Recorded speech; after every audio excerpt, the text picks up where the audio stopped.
What's going on, everybody? So, over the last few weeks, I have been doing some Oscar predictions, first with Best Picture, then last week with all of the acting categories. So, today we are going to finish up all of the above the line categories I'm yet to do with director and screenplay. So, let's get right on into those. And starting off with Best Director, this is going to be one of the closest, most competitive, and most fun categories of the year to follow.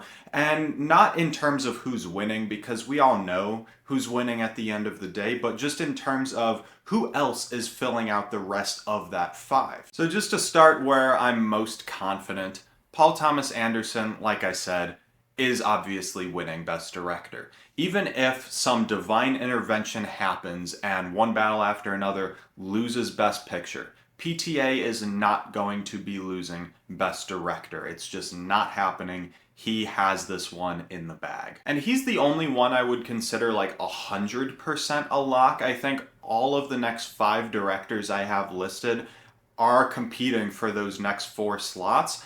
I do feel really, really good with Chloe Zhao getting in here, though it may not be 100%, but I'm pretty certain that she's going to get a nomination. I don't see why she would miss. I've heard nothing but great things about her direction. So many people saying her work on this film is better than it was in Nomadland, which she won Best Director and Best Picture for. So I don't really see a world in which Zhao misses director. And if there is a world where that happens, it's not the one we're currently living in, so I think she's pretty safe in here. I'm also feeling better and better about both of the Cannes competition directors here of Jafar Panahi and Joachim Trier, especially Panahi, because I feel like if It Was Just an Accident is getting into Best Picture, he is so obviously getting into director, even if it's number 10 in picture. And that's because the campaign around this movie is going to be solely centered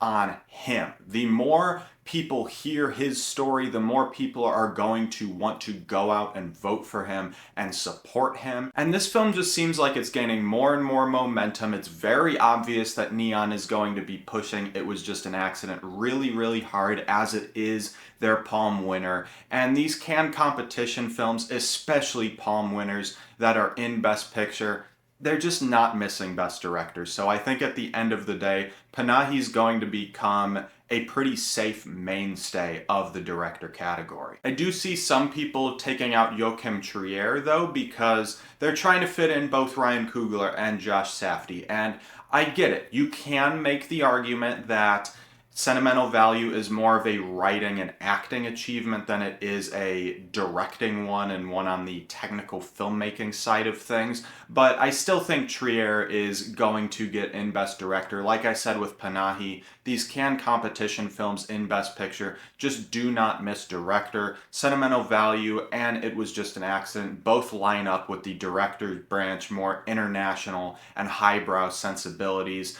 2 years ago, we had two international highbrow directors getting in with Jonathan Glazer and Justine Triet, even though that both of them were not showing up at very many precursors. And I think both Trier and Panahi are going to be more likely to show up at more of the major precursors more consistently this year. So I am also feeling pretty good about Joachim Trier in here for Best Director. So I am between Ryan Coogler and Josh Safdie for this last spot. I know a lot of people are trying to fit both of them in, like I said, but I do just think that the director's branch sensibilities and their taste will align more with Sentimental Value and It Was Just an Accident this year, kind of like it did with Zone of Interest and Anatomy of a Fall a couple years ago, when they had to push out both Greta Gerwig and Alexander Payne for those more international highbrow picks. And between Coogler and Safdie, I'm really flip-flopping on these two. You can ask me tomorrow and my choice may be different than it is today on who I have getting into the five. Both have their fair share of positives going for them, but both have some drawbacks, which is why I do think that these two are going to be the two fighting for the fifth spot. Ryan Coogler, the obvious drawback is He's the director of a vampire genre blockbuster. Those tend to not get in. We've seen the director's branch disrespect blockbusters in the very recent past. Greta Gerwig for Barbie, like I previously mentioned, did not get into Best Director, even though that film got a boatload of nominations. Both Dunes, Denis Villeneuve, did not get that director nomination. Like I said, the director's branch will just snub these blockbuster picks in Best Director, even if the films themselves are performing very well. But on the other hand, you can look at Sinners as more of a Get Out or a Mad Max Fury Road, where it's loved on all fronts, not just the audience going to see it and having the box office go up to $1 billion. That's not just what Sinners is. Both Fury Road and Get Out were two of the top, if not the very top, critics' picks of their respective years. And Sinners, while it's not going to be number one, because that's obviously going to be one battle after another, it's going to be top 2, top 3 for critics groups this year. So it's going to have consistent love, not just from the audiences, but from the critics as well. So like I said, there are those genre directors that ended up getting in because of just how much momentum their films had, and I do think Sinners is going to be able to carry all of that love and passion through to nomination voting morning. Josh Safdie, on the other hand, like I said, has a lot going for him. I've heard his work on Marty Supreme is excellent. I've heard he just takes what worked so well with Uncut Gems and just amplifies the scale by infinity. He's just working on such a much grander, more epic scale in this film and firing on all cylinders. I've heard nothing but praise for every aspect of the filmmaking and every aspect of his work on this film. And also, A24 contenders tend to always get into director. I think Past Lives is the only time that an A24 film in picture didn't also get into Best Director, and that was because that was like literally number 10 for picture that year, whereas Marty Supreme at least is going to be top 5, top 6, I think, and it's going to be winning an above the line category, possibly, with Chalamet in Best Actor, so that is obviously a huge boost to Safdie as well. But where I think Coogler has a little bit of an edge over him, possibly, is I don't think Safdie as an individual is going to be getting a ton of really specific individual passion and love this year. I think a lot of people are going to really love his work as a director on the film, but I think people are going to have a lot of very specific passion for Ryan Coogler because Sinners, when it came out, kind of reinvigorated interest and hope in original cinema. And so I think he's going to carry so much love and passion through the entire award season that could maybe give him a slight edge over Safdie, even with the blockbusting element of Sinners. Also, something I have been thinking about is that Oscar predicting, the Oscar race in general, it's not an exact science. Like, I can't just point towards Dune and Barbie and say, this is 100% why Ryan Coogler is missing, he has no chance. And I can't just point to George Miller and Jordan Peele for Mad Max and Get Out and say, this is 100% why he's getting in. If you are predicting him to get snubbed, you're an idiot. I can't do either of those. I have to realize that there are nuances to this race and it's going to continue to evolve, and where I'm at today may change a month from now, it may change 2 days from now, because like I said, this race is ever evolving. Right now though, I am going to lean towards Coogler just because, like I said, I think he might have a slight edge in the fact that he is going to have possibly more individual passion around his name this award season than a Josh Safdie. I don't know if people are going to go, we need to recognize Josh Safdie, whereas I think a lot of people are going to feel the need to do that with Ryan Coogler. Park Chan-wook, no other choice. I think most other years, this would be Neon's priority, and it'd be getting into Best Picture and Best Director quite easily, but because it's their number 3, I just don't think Park Chan-wook's going to be able to get into director. I think even if the film has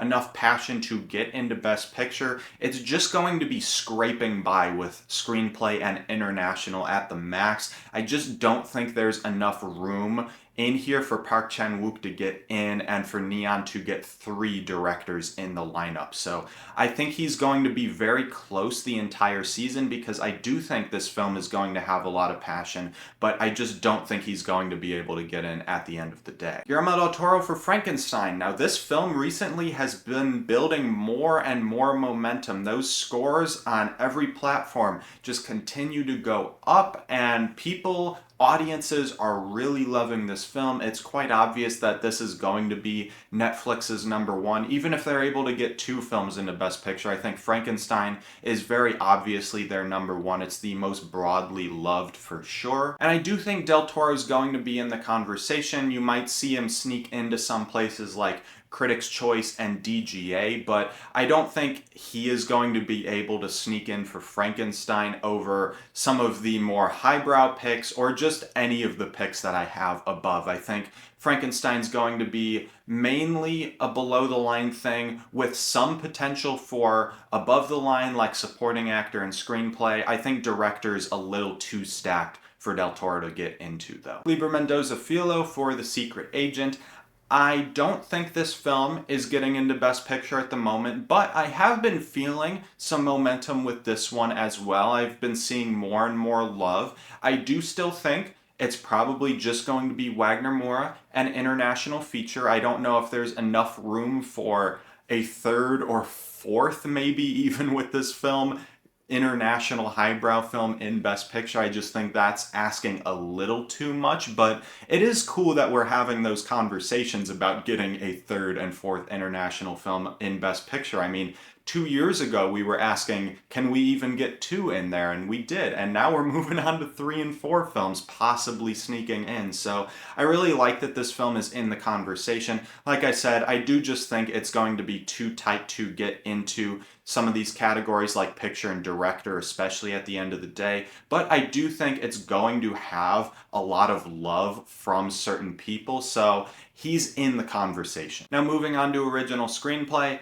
This is a really tough one to sort for who's going to win. I think any of the top 4 here have a ton of win potential. So if what I have at number 3 or 4, you have at number 1, don't think I'm entirely dismissing it. I'm not. Those could be at number 1 and number 2 tomorrow if you asked me. I've really been changing my order in this category a lot recently. Recently, I've been feeling really good about both Sentimental Value and It Was Just an Accident in this category. I think people for a little while were dismissing It Was Just an Accident in the win conversation for screenplay, but I've seen a lot more people recently start to put it at the top of this category, which is really cool to see. And I do see the potential for that. I've heard it's exceptionally well written, that it is very timely and important politically, that it has good comedic timing as well,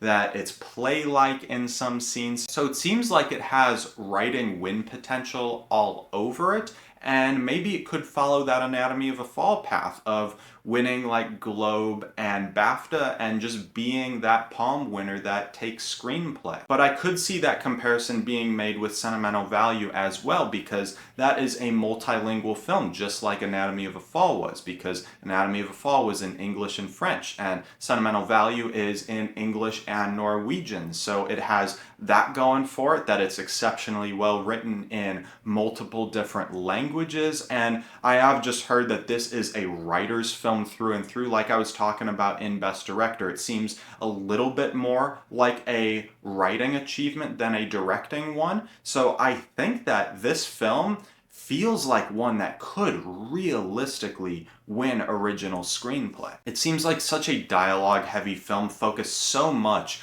on the character writing and these characters' relationships with one another and exploring them in such a deep and complex and personal way that is quite emotional. So I'm really, really excited to see this film. I think if Joachim Trier is having his time, he could maybe win original screenplay. And so that means Sinners, I think, is probably number 3. I know a lot of people have this at first. Like I said, don't think that I am dismissing this. It very much has a chance to win. I can see a lot of people getting behind Coogler for original screenplay and saying, you know, One Battle After Another is just taking home so much stuff. This is the one category we can recognize him, so let's do it. I can very much see that happening, and I can very much see Coogler getting his Oscar here in original screenplay because of that. It is also an incredibly original film that it seems like they may want to award in this category. It may be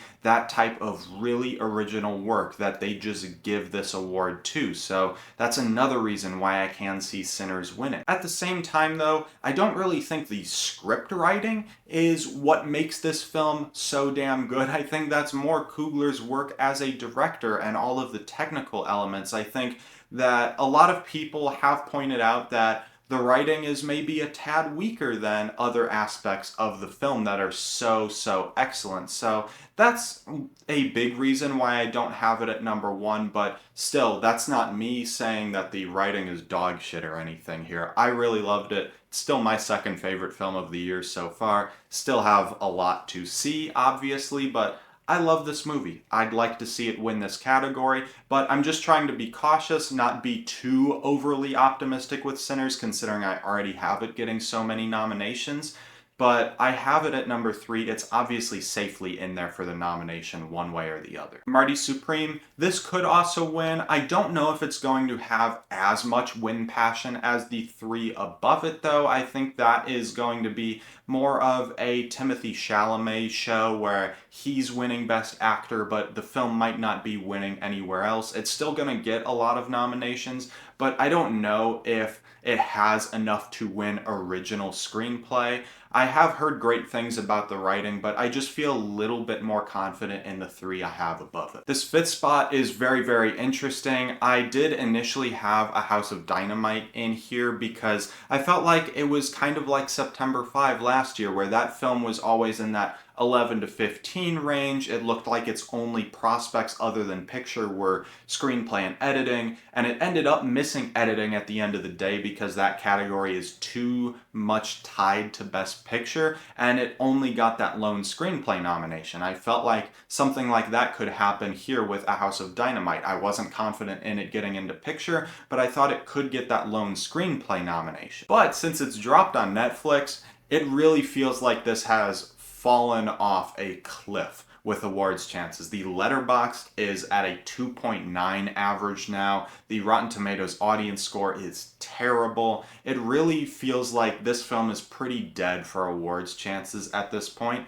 So I am leaning a little bit more towards Netflix's other film here with Jay Kelly. And the reason why I have Jay Kelly in is just because there doesn't seem to be very many strong Best Picture contenders fighting for this 5th spot. And I do think if Netflix is putting a lot of money into Jay Kelly as their number 2 priority, then it could very well sneak in here. I do think it has a fighting chance for that 10th spot in Best Picture. It's like I'm flip-flopping between putting it at 10 or 11, so I think realistically it could get into original screenplay here. The Secret Agent is another one I can see. Like I was talking about in Best Director, it seems like this film is going to have a lot of love. I don't know if it's going to be as broad as something like I'm Still Here, because that film was a little bit more conventional, a little bit more widely accessible than The Secret Agent, perhaps. I haven't seen the film yet, that's just what I've heard, so don't crucify me in the comments, Brazilians. I'm rooting for it. I am. I would really like to see this get in over something like Jay Kelly, but I do think, once again, it's probably just going to be Wagner Moura and international feature, but we'll see. If it does end up getting that broad love like I'm Still Here did, and it gets into Best Picture, maybe it could squeeze into this last original screenplay slot, since like I said, it doesn't seem like there are too many Best Picture contenders contending for that. Is this thing on?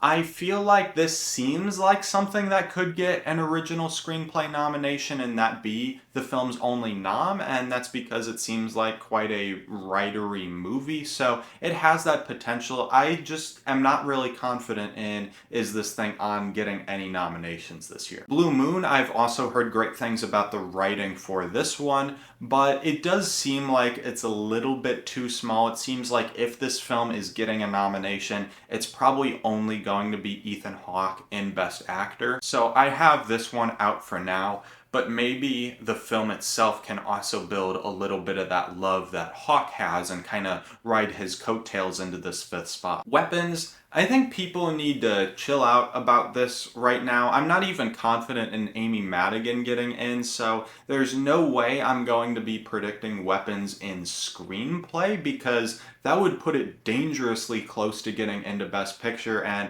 I just don't think Weapons is going to shape up quite like that in award season. I do think Madigan's going to be in the conversation all year, but I think people are getting a little bit too hasty with fitting Weapons into too many categories. Moving on to adapted screenplay, I think One Battle After Another is pretty safely winning this category as well. I know a lot of people have pointed towards Oppenheimer losing screenplay as to why they think that One Battle is going to lose, but I just don't see the alternative right now like there was in that Oppenheimer race, where Oppenheimer was losing to a very, very, very writery film in American fiction.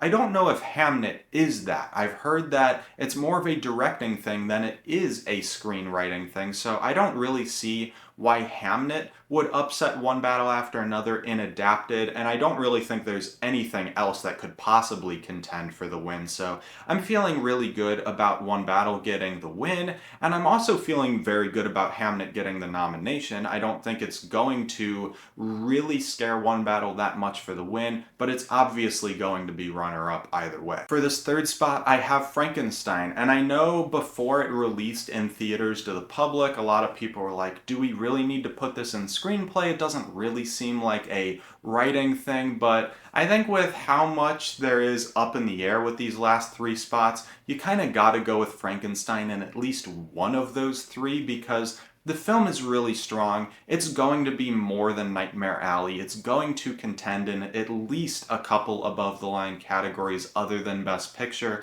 And I think right now the film is just looking stronger and stronger, so I have it getting into screenplay. Begonia, I just saw this film yesterday at the time of recording this, and I liked it quite a lot. You'll be seeing a full review on that where I give my full thoughts about it, but I did think the writing was really impressive. I thought the two central characters were very layered and very complex, very interesting to follow over the course of the film, and I think the writing does a really good job with those two characters and having sympathies for both of them while recognizing that both are doing bad shit in their own different ways. So I really liked the screenwriting for this film, and I think once again, with how up in the air these last two spots get, I think maybe Begonia fits into some major precursors like BAFTA, and it can get one of those last two spots here. I know a lot of people have Wake Up Dead Man in here,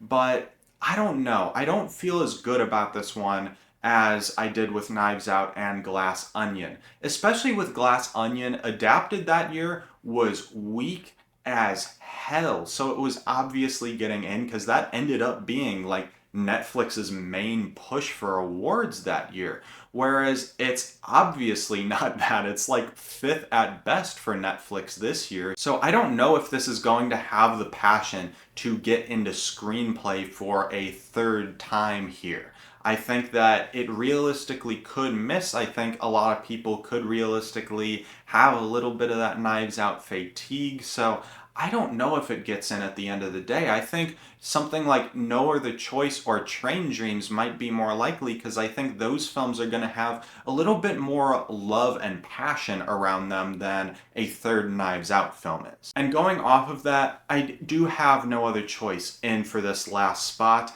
I know that it is on the fence for Best Picture, but I could see it getting in either way because it will have that love, it will have that passion, and I could see it doing what Worst Person in the World did, where that film got Screenplay and International. I could see Park Chan-wook just not getting over that hump to get in Best Picture possibly, but still getting recognized in Best Adapted Screenplay, which would be really nice if that film got a nomination here.